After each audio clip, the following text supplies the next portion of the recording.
Muchas gracias por haber hecho el esfuerzo de haber madrugado un poquito para esta conferencia. Realmente el tromboembolismo pulmonar es una entidad muy importante para el internista y para el médico clínico en la práctica cotidiana. El tromboembolismo explica el 10% de las muertes de los pacientes hospitalizados. Es la primera causa de muerte hospitalaria prevenible y por ende cualquier cosa que uno pueda hacer para evitar esta enfermedad tiene un impacto muy grande en la morbimortalidad de los pacientes admitidos.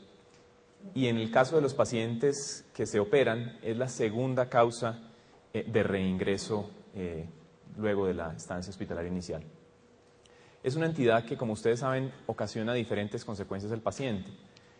Una de ellas es la hipertensión pulmonar, que se puede presentar en más o menos un 4% de los pacientes con el correr del tiempo luego del evento. Adicionalmente a esto, una complicación bien importante que es el síndrome postflevítico, que lo presentan un porcentaje alto de pacientes, sobre todo aquellos que tienen una trombosis venosa profunda iliofemoral, donde más o menos un 40% de los enfermos quedarán con esta secuela luego de 2 años de haber tenido la enfermedad. Y otra cosa muy importante es que es una entidad que marca de una forma u otra al paciente de por vida, porque una vez que se ha tenido, por ejemplo, una trombosis venosa profunda, a pesar de que se haya hecho un tratamiento adecuado, por ejemplo, por 6 meses, como en este estudio, cuando el paciente es seguido años después de haber tenido el evento inicial de trombosis venosa profunda, con el paso del tiempo va presentando nuevos episodios. Y en el caso al menos de los hombres, 6 años después del evento inicial, ya más o menos un 30% de ellos han recurrido en un nuevo episodio. Entonces, realmente es una enfermedad con complicaciones muy importantes, desde luego la más grave de ellas, la muerte. Y mata a nuestros pacientes y los sigue matando y probablemente seguiremos viendo muchos casos de tromboembolismo, porque es una enfermedad de un diagnóstico a veces complejo. Y si ustedes miran las cifras históricamente de los pacientes que se diagnostican antes de la muerte, de muerte por tromboembolismo pulmonar y que se sospechan antes de la muerte, esta es una figura que ha seguido casi sin cambios desde hace muchos años. Fíjense cómo realmente el porcentaje de diagnósticos de tromboembolismo pulmonar antemortem se mantiene entre el 30 al 45%. Es decir, que es una entidad con muchas complicaciones, muy grave, que puede matar a los pacientes y que ni siquiera nos damos cuenta de cuando sucede en un porcentaje importante de casos. Y el diagnóstico es difícil porque hay muchas enfermedades que se parecen al tromboembolismo pulmonar.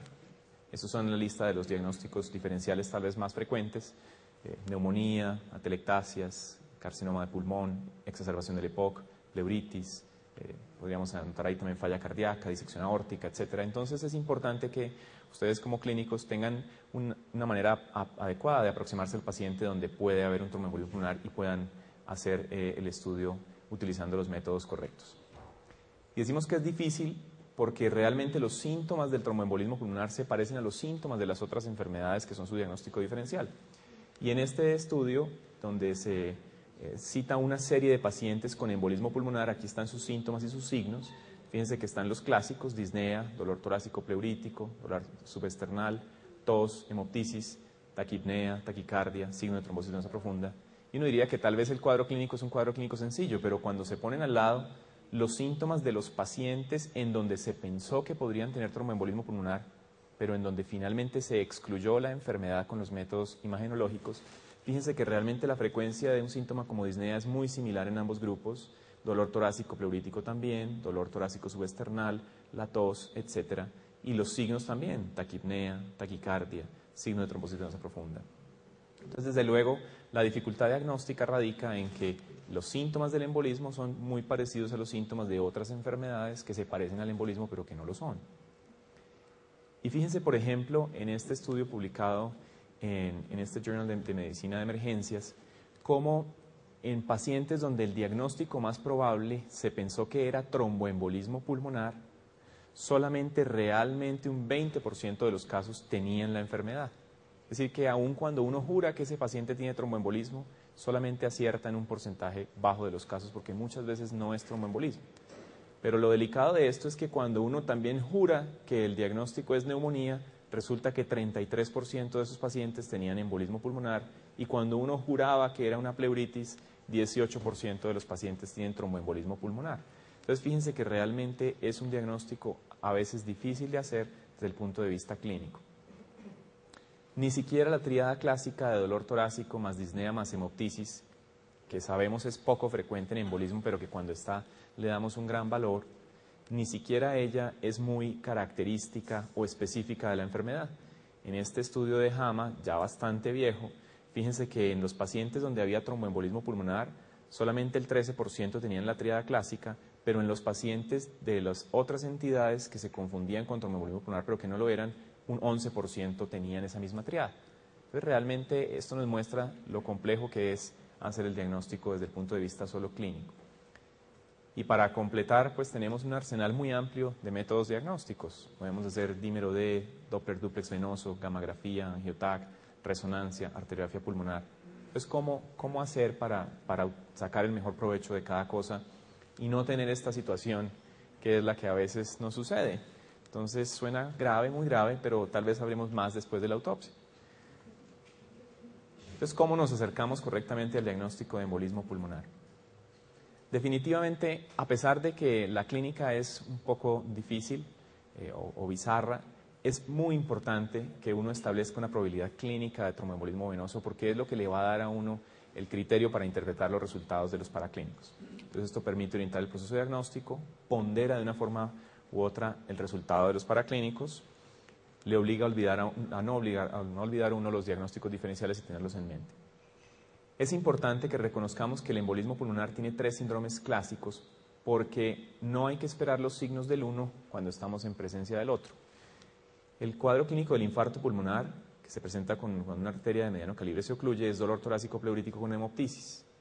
Pero muchos pacientes lo que tienen es un embolismo que no es en una arteria de mediano calibre, pueden ser varias arterias de tamaño más importante, y allí lo que se predomina es la disnea de grado variable con un dolor torácico que no es pleurítico y otros síntomas que son menos específicos.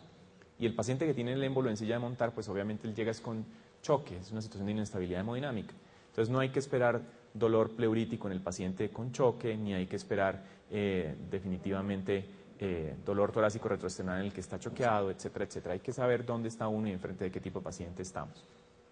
Sí hay unos signos y síntomas que pueden ser más útiles que otros, y fíjense que la disnea, si bien es frecuente en los diagnósticos diferenciales, el hecho de que sea de aparición súbita sí eleva mucho la probabilidad de que se trate de un embolismo pulmonar. El dolor torácico pues es algo que puede estar a favor, la hemoptisis lo puede elevar, pero algo que es muy importante es en quién sucede esto. Y entonces fíjense que si el paciente ha tenido ya un tromboembolismo venoso previo, esos síntomas en ese paciente nuevos elevan la posibilidad de que se trate de un embolismo recurrente.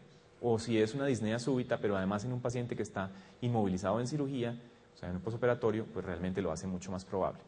Fíjense cómo realmente esos factores de riesgo, más allá de los signos y síntomas, elevan muchísimo, y fíjense que los odds ratio de estas categorías son mucho más altas que las de los mismos signos y síntomas. Entonces, si el cuadro de disnea súbita o dolor torácico es en un paciente en postoperatorio, es muy probable en esta serie que se trate de embolismo pulmonar, o si es un paciente de trauma lo mismo, o inmovilizado, o cáncer con o sin quimioterapia.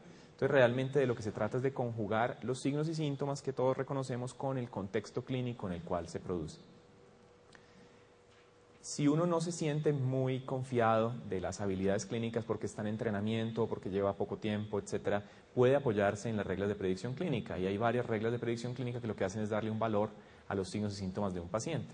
Esta es una de ellas, que es la de Wiki, y básicamente traigo esta imagen para ilustrar que a medida que se adquieren más puntos por tener un signo u otro, pues realmente la probabilidad de tener embolismo pulmonar va subiendo.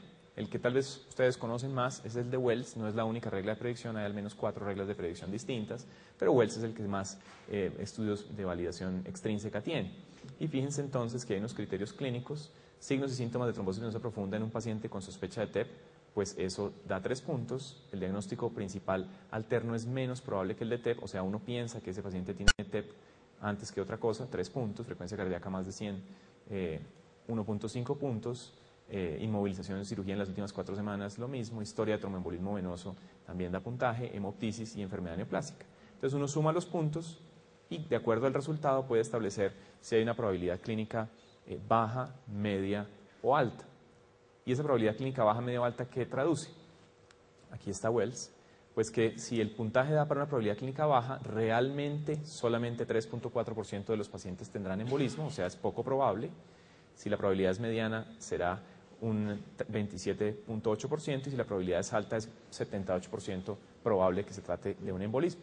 Entonces, esto es útil básicamente para correlacionarlo con los exámenes paraclínicos. Fíjense que las otras reglas de predicción también se comportan igual y definitivamente hay 3 grupos distintos con probabilidades, digamos que, pretest diferentes de tener embolismo. Después de haber hecho el análisis clínico de los signos y síntomas, pues nos podemos apoyar obviamente en los exámenes paraclínicos. La radiografía tórax, digamos que no tiene nada específico de embolismo pulmonar, pocas veces vemos una joroba de Hampton como esta, pero realmente tal vez la mayor utilidad es para descartar las otras cosas. Si uno tiene disnea súbita en un paciente, hipoxemia con una placa de tórax normal, pues la probabilidad de que sea embolismo pulmonar es muy alta, porque si tuviese una neumonía la veríamos, o una falla cardíaca la veríamos, o un edema pulmonar la veríamos, etc. El electrocardiograma, pues el signo más frecuente obviamente es la taquicardia sinusal, y realmente el S1 Q3T3 o la presencia de arritmia auricular o el Q3T3, pues son cosas que son poco frecuentes, pero que si están presentes son útiles y elevan la probabilidad diagnóstica. En cambio, si no hay taquicardia, esto baja mucho las posibilidades, a no ser que sea un paciente anciano o un paciente con enfermedad del nodo sinusal o un paciente tomando beta bloqueadores. Los gases arteriales realmente no son muy útiles. Tal vez lo que uno buscaba era pues, la alcalosis respiratoria con hipoxemia, pero muchos pacientes con los otros diagnósticos diferenciales también tienen hipoxemia y alcalosis respiratoria. Entonces, realmente no hay ninguna, digamos, signo importante en los gases arteriales. Cuando hemos ya entonces establecido la probabilidad pretest clínicamente y analizado los paraclínicos básicos, ahora sí vamos a los exámenes, digamos, duros de tromboembolismo venoso. Y para escoger cuál hacer, entonces debemos mirar cuál es la probabilidad pretest, si hay signos o no de trombosis venosa profunda y qué otras condiciones individuales tiene el paciente. Porque, por ejemplo, si es un paciente en donde hay anormalidad radiológica importante, tal vez la gamografía se va a confundir y es mejor hacerle una angiotaca al paciente. Y si el paciente tiene signos de trombosis venosa profunda, pues tal vez la manera más fácil de diagnosticar el tromboembolismo venoso es hacer un Doppler dúplex venoso de miembro inferior. Entonces, no hay un esquema rígido para todos los casos, sino que hay que individualizarlo de acuerdo a las circunstancias. Si la paciente está embarazada, pues probablemente la gamografía o la angiotac pueden usarse prácticamente independientemente, pero después de discutir con la paciente, y la estabilidad hemodinámica o no, porque si el paciente está inestable hemodinámicamente en urgencias, pues la aproximación probablemente va a ser con un ecocardiograma.